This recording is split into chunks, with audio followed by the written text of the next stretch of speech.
Hi, everybody. Time for another midweek chat, huh? It is New Year's Day, so Happy New Year to people. Uh, it's a little hard to keep a lot of happiness and joy in our hearts these days, isn't it? It's like I didn't realize I was planning to watch the Notre Dame game tonight.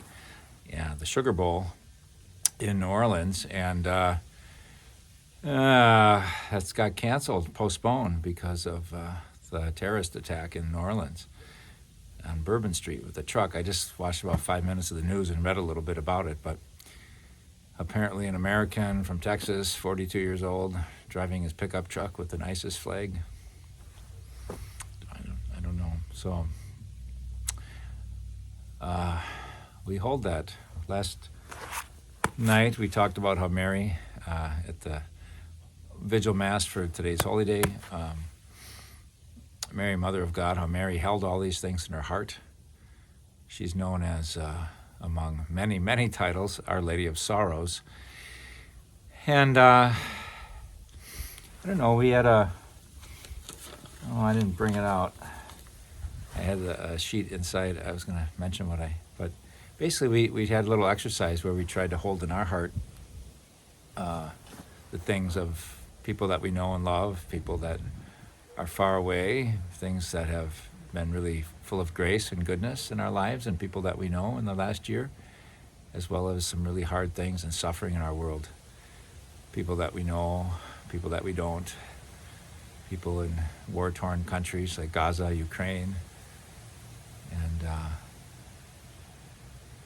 it's hard to make sense of all this. We always figure out, what breeds this. Certainly there's a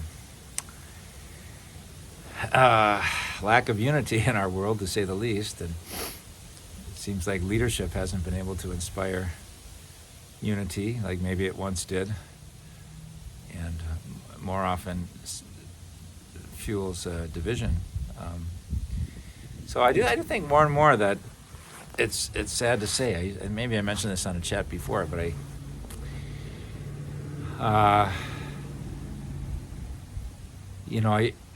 I don't want to throw in the towel on this, but I used to think like Christians could be part of making the world more like the kingdom of God and really having impact and making the world a better place. And I think we can, but it just feels like in smaller ways. It just seems like the major forces moving the world are just leading to division and hate and violence. And those who espouse the nonviolence of Jesus, who rather would give his life than to take life, and said, Father, forgive them, they don't know what they do. We who want to follow that need to follow that, even if it doesn't seem like it has much effect in the world around us. So may it be so. I was reading I was going to sort of end with the Gaza stuff, but since I'm sort of going there right now. I've been Googling. I haven't heard as much about, old news is old news, I guess. But so it just gets worse in Gaza, and I keep trying to figure out, did they celebrate Christmas? Did they have Christmas Mass at Holy Family Parish in Gaza City? And it wasn't like all in the headlines like last year. But they did, and I saw some things on YouTube. Unfortunately, I don't know Arabic, and they didn't have subtitles. They interviewed some people that prayed the Mass. I saw the scenes of it happening, but I'd like to know what was preached. It'd be interesting what the homily was like there. And they interviewed some people afterwards, but it was all in a language I could not understand, unfortunately. But basically they said, we are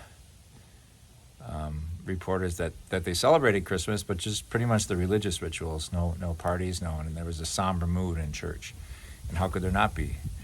And I think they'd usually do Christmas processions outside of church, and they don't because of safety.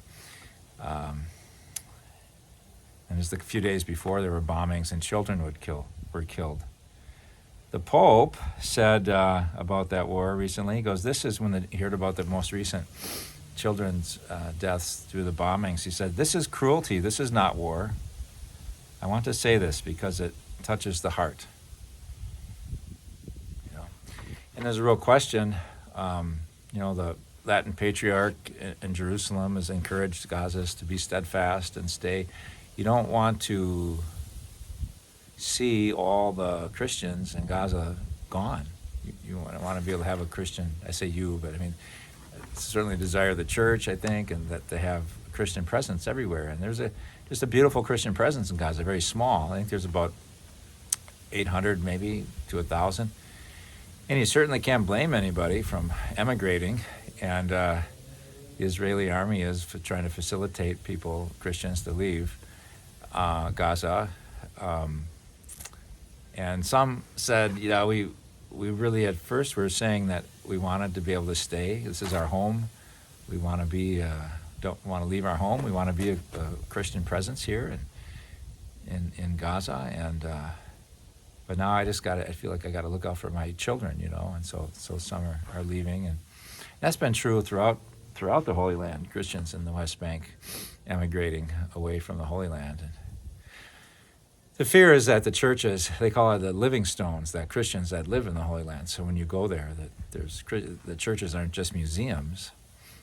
Some sort of are, there's shrines, but there's parishes, there's people that go to church, and they're the living stones there. And it's becoming harder and harder to stay, particularly in Gaza, but also in Bethlehem and other places in the Holy Land. So keep them in our prayers and hope peace comes and allows them to thrive. That's one of the reasons we do our fundraising like we did for the L'Arche and the two gift shop owners in Jerusalem and Bethlehem, that we sold their goods. And it sounds like we'll get almost $10,000 over to send there, but a little bit, but it's something, right? What else? I might tell this story, but I always look for a little glimmer of hope, not to romanticize the horror of what people are going through. But they wanted to have there's a treat, a Christmas treat called Burbara. Burbara. Burbara. I don't know how you pronounce it exactly, but Burbara. And it takes sugar and wheat and nuts. It's a wheat berry pudding, and apparently some berries. I guess you'd need it. And last week they just called on all the Christians, or I suppose not anybody that was willing, to bring any wheat they had, any sugar they had, any berries, any nuts, and they put it in these big vats, and they did what they could, and they made this barbara, and it gave every household that came just a little serving. And then the close of that article said, even though it didn't taste as it ought to, we wanted to do something to show that we're still here despite it all. So it's a beautiful real life parable of love and commitment and wanting to be together in their homes and keep the faith where they are. So, yeah. Anyway, gosh. Okay. Other things, maybe less, but that we hold everything in our hearts, right? We can hardly be children of God in one family if we don't experience sorrow for the suffering in the world, right? So, yeah. At the same time, the Jubilee began. I'll have to plumb that a little more. We'll get some handouts in church, but Pilgrims of Hope is the name of the Jubilee year.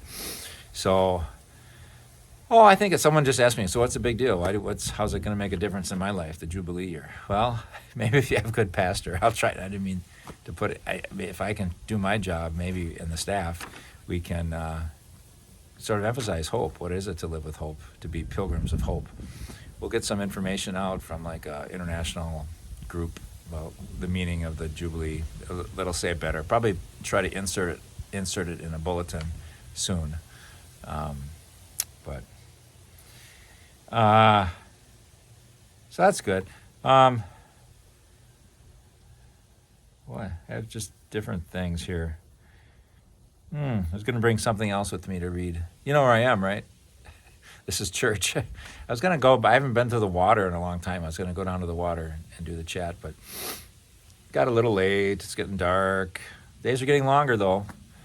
And the wind today is northwest, and And this is a perfect shelter. It's the front porch of our parish offices. So it's the Jesus sculpture right there, the Last Supper, and my favorite pampas grass from Rosemary Stoll's farm that I transplanted 10 years ago, west of Menominee, where she lives. Hi, Rosemary. I don't suppose you ever watched this, but maybe a friend will tell you you got a shout out. Let's see. Jimmy Carter died. So I didn't meet him, but I was in the same room with Jimmy Carter in 1979. It was just sort of a... He came to Newman High School in Wausau, which I didn't know. I guess it was controversial. I'd never heard of abortion politics or any of that, and it's kind of the first time I saw it. But he came, and then he came in his limo and his Secret Service guard and everything, and there were people lined up on Bridge Street with signs protesting him. I didn't really know what it was all about, and I guess it was because of that he was a president, and he must have supported abortion rights. But so as a freshman in high school, I was just like, wow, the President of the United States is coming to my school? This is something else. And they had a deal where everybody who wanted to work with they were going to have 2 students, maybe 4, no more than 4 though, out of the whole student body. And the school was bigger then. It was probably 500 students. So everybody who wanted to be a volunteer to work with the Secret Service of the United States in their duty to protect the president could just write on a piece of paper their name and why they want to do it. So I did it. I was like, that'd be great, and I forget what I wrote, but they just mostly pick a name out of the hat. They didn't really judge the reasons, I don't think. Because I think it was on the Mr. DeBrew, I think at the end of the day on the announcements, picked 4 names, and the 4th name he picked was Tom Craig. And I was like, really? I'm going to work with the Secret Service when the president comes. How you like this muffler? It's nice, right? Got it. Pam and Bob gave it to me for Christmas. Anyway, so I was like, this is great. I go home and tell my mom. I'm like, wow. And so then I go, the band was supposed to play, right, for the Hail to the Chief. So I go tell the band teacher, I'm like, yeah, you know what? I got my name picked on the hat, so to work with the Secret Service. Oh. And he goes, oh, yeah. Well, you told them that they had to get someone else then, huh? I was like, what? It's kind of a shy freshman. I was like, what do you mean? He goes, well, you got to play in the band. We need you to play the trombone. And I'm like, really? I don't remember what I said. I know inside I was angry. I was like, come on. I get to work with the Secret Service and I got to play the trombone? Come on. But I didn't say that. But I didn't get to work with the Secret Service. And I played the trombone, like on the top bleacher in this. And really was irritating to me. I still kind of wish I'd had that experience of working with the Secret Service. Maybe it's a parable, though. Maybe the best service we could do is in humble ways, part of a big group that has its role to play, even if it's not as flashy as some other roles, to accept what we're obligated to do. But I still wish he'd let me work with the Secret Service. I wonder what would have happened if I put my foot down and said, I'm going to work with the Secret Service. So anyway, and he had a really nice life, didn't he, Jimmy Carter? Just a good Christian man, taught Sunday school, worked for Habitat for Humanity, established the Justice Center for Peace. So, I mean, really kind of a good example of leadership through service, I think, So he wrote several books. I read one once. I forget what it was all about. I think he left the Southern Baptist Convention, and I forget if he joined another group or he just called. I'm not sure how it works, but they had some issue about women's rights, and it came down kind of against women's leadership rights or something like that. And he said, "That's the last straw. I'm not going to be able to stay in the conference." So he lived by his values. Yeah. Okay. Hey, did anyone see A Complete Unknown? Bob Dylan movie? All about Bob Dylan's life between 1961 and 1965. or those years all included, those 5 years. I saw it twice now. It's just that was very good. I mean, I think I can recommend it I don't think there's anything awful. I guess there's some suggestive things, sex before marriage and things like that wouldn't want to just put out there in front of everybody. But I don't think there was anything like, R-rated in it. I don't know what it's rated. I think maybe I mentioned before, but one of the many reasons I'm so lucky with my life is that I had an oldest sister who liked really good music, and then I had two older brothers that liked really good music. And so they were 11 years older than me, 9 years older than me, and 5.5 years older than me. And but they liked different music. The brothers kind of liked the same stuff, but Anne liked the Beatles, James Taylor, Cat Stevens, kind of softer things, And my brothers liked, Glenn in particular, he liked the Rolling Stones, a lot of R&B, Sly and the Family Stone. I remember being played, Santana. A lot of the people that maybe would have played at Woodstock and those sort of festivals. So anyway, I got a good share of Bob Dylan when I was young, and I couldn't believe it when I heard it. I thought, well, what is this? It sounds terrible, I want you so bad, honey. I want you. And I was like, what are you listening to, you guys? And then, oh, mama, can this really be the end? To be stuck inside of Mobile with the Memphis Blues again, And I was just like, I'd mock it, I'd sing it, and then Randy would say, "You want to get beat?" And I didn't want to get beat, but somehow I just had to keep making fun. Go, and then he'd pin me down, and I don't think I got any bruises, but he didn't want me making fun of his music, I guess. Fair play. But anyway, so I got a lot of Bob Dylan, but after thinking it was terrible for like a year or two, then I just really liked it. I think he gave me Bob Dylan's greatest hits for my 11th birthday or something. I would take it to parties when I was in 8th grade, and there's something about a little countercultural. It was kind of cool. I didn't really know much of his story, but anyway, so I was pretty well drenched. By the time I was in high school, he kind of hit this Christian era, which ironically, since I'm a priest, I don't know that much about his Christian Christian songs. And probably what I know least is like the music he came out with in the late 80s to 90s. But certainly those early songs, which this movie's about, I know pretty well. And I just found it very moving. I found the whole thing just really extremely moving, probably because of my history with it. But I think it's a good movie. But here's a theological point for it. So the movie is based on a book. It all's kind of leading up to. So he was a folk singer, acoustic guitar, no electric guitars, nothing, And he was lionized by that folk community for being like the new superstar, and was really going to bring kind of the gospel of folk music, protesting injustice, singing of people's struggles and peace, and so he said a song called "Masters of War." Sang a song about a black cleaning woman that was killed by a rich guy twirling a cane on his diamond ring finger, and kind of got off. Wasn't really punished, even though she died. And he'd hear these stories and write a song about them. The times they are changing, and hard rain are going to fall, like after the Cuban Missile Crisis,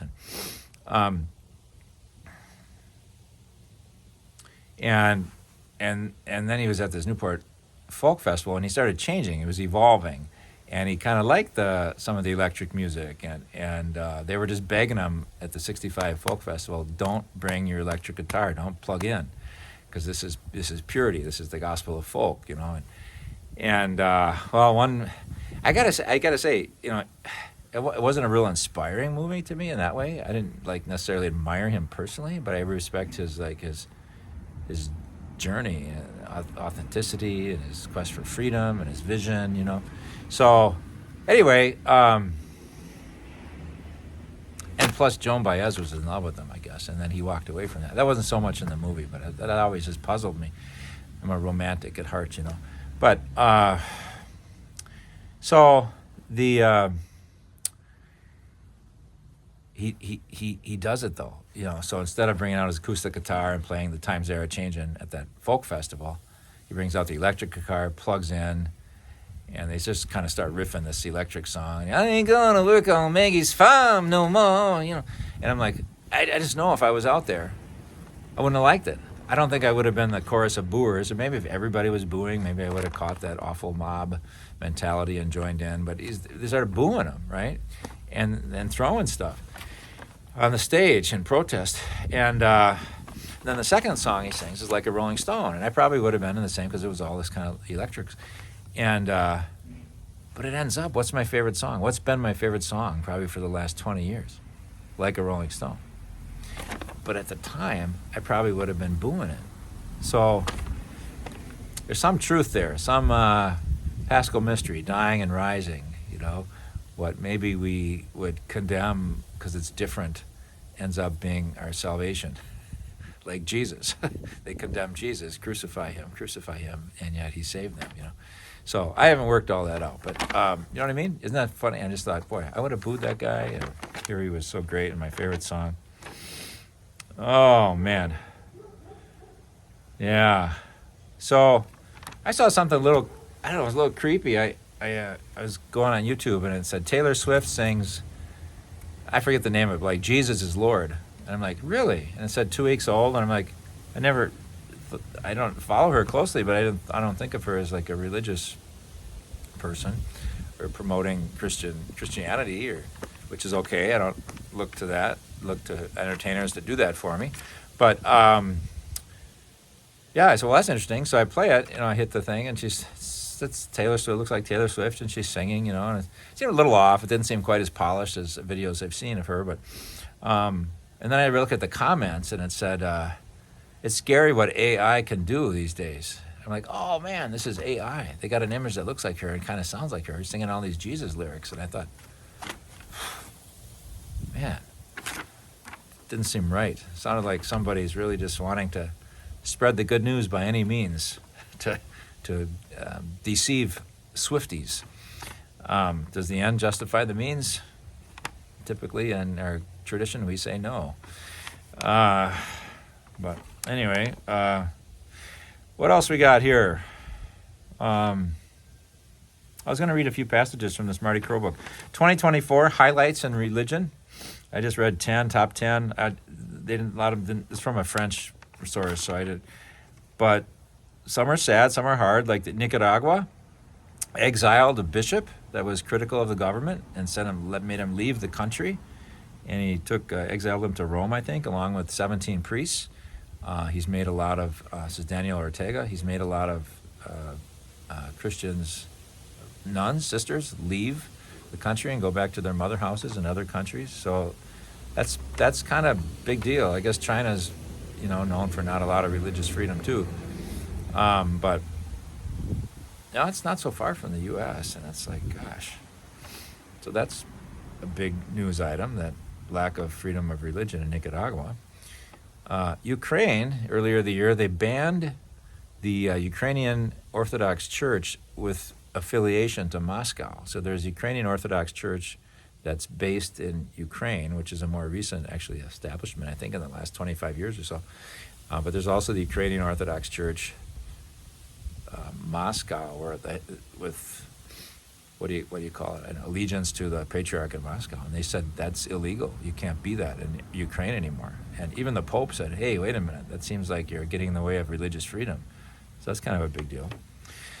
The head of the Anglican Church, the Church of England, resigned this year because of bad dealing with how he dealt with sexual abuse of, I think, a lay lawyer, but who had a big voice in the church. And honestly, I was going to read more about it, but his name was Welby, I think. But that's a big deal. It's like the Anglican Pope resigning because he basically, I think, covered up or didn't allow the full extent of due process to occur with this man. And so he resigned. That's big church news in 2024. The Pope had the biggest trip of any Pope as far as mileage and time when he went to like Indonesia and East Timor, and did he go to Mongolia on that trip? But he went all over Southeast Asia. Seems to be doing okay, and the rebuilding and the triumph of to end on a high note, Notre Dame Cathedral, right? So I want to highlight a few things. Last thing, some passages I thought I'd read. So we have this book we're going to read a week from tomorrow. I think I mentioned it last time. Maureen, our parishioner, put this together as introduction to all the passages, but it's writings of her father, Marty Kroll. Let's read some things. So page 44. So I sent this to my friend who's a history teacher. He liked it, I think. And so he's a teacher. He's teaching history, and someone said, I'm going to be a stenographer. What do I have to learn history for? And he wrote this. You're not going to be a stenographer, Julia. That may be what you will work at. But what you're going to be is a human being, which is what you are right now. And as a human being, you need history for the same reason you need God. Because history is the story of man's struggle, this is in the 50s, for his failure to comprehend God in his universe. So because history is the story of man's struggle for and his failure to comprehend God in the universe, it is through his story, man's story, that you can learn of his errors and try to avoid them in writing your story. History is a record of man's struggle toward the light, and the light, Julia, is God. Nice little passage, I thought. Page 15. There's a touching story about his dad. His dad went to all his ball games. Very athletic guy. Guess he was a great pitcher and then blew out his arm. That kind of thwarted his professional aspirations. Just a very short passage. He's talking about his dad coming to his ball games. And he said, one Sunday, standing out there on the mound, all at once I realized a pretty wonderful thing. All of a sudden, that day, it came to me that as long as my old man was in the stands, there was exactly one person who cared. And later on, when he was dead, that number was none. And that's the most important lesson in mathematics that I've ever learned in all my life.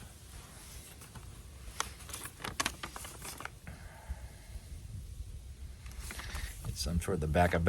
Nice thing about this book, a lot of nice things, but you can hop around. You don't have to. It's not sequential. Let's see. He had a couple about God and science I thought were interesting, very much relevant to today. I thought. 335. Let's see. That's kind of how he wrote. I don't know. It's out of print. Probably out of date to call a Russian guy Rusky, but I'll just read it as it's written because this is about 40 years ago. Talking about science and people trying to write off God because they can't, prove it with science. He goes, the trouble is I'm not totally convinced. Oh, I know these men are all right. They're learned all right. And I know that Rusky Communot said he didn't see any God, when he was floating around. And I suppose that should be pretty convincing because a cosmonaut has to have 20/20 vision and all that. That's funny. But somehow, a touch of doubt remains. Like maybe that Rusky didn't know just where to look. And the point is that if there should be that doggone interview, we talk about an interview at the end of our life. Do we have an interview with God to talk about our life? And the point is, if there should be that doggone interview after all, how am I going to explain? This is Vietnam War as the background. How am I going to explain napalm, fragmentation bombs, villages wiped out, farmers decimated, kids roasted in a classroom? My explanation is that I wasn't there. No, God, I was just playing golf that day. Just on the off chance that there might be such an interview after all, is that answer going to satisfy God? I just don't have that old confidence anymore, I guess. Because I say no. So, little teaser, some of our essays we'll talk about and discuss next Thursday. Okay, so it's about 30 minutes here. God bless everybody in this new year. May we, like Mary, hold in our hearts blessing and sorrow and everything in between, joy and hope, May it not be quenched. May the light that shines in the darkness continue to shine. It's a darkness that cannot squelch or put out the light. Christ be our light. God bless you, everybody.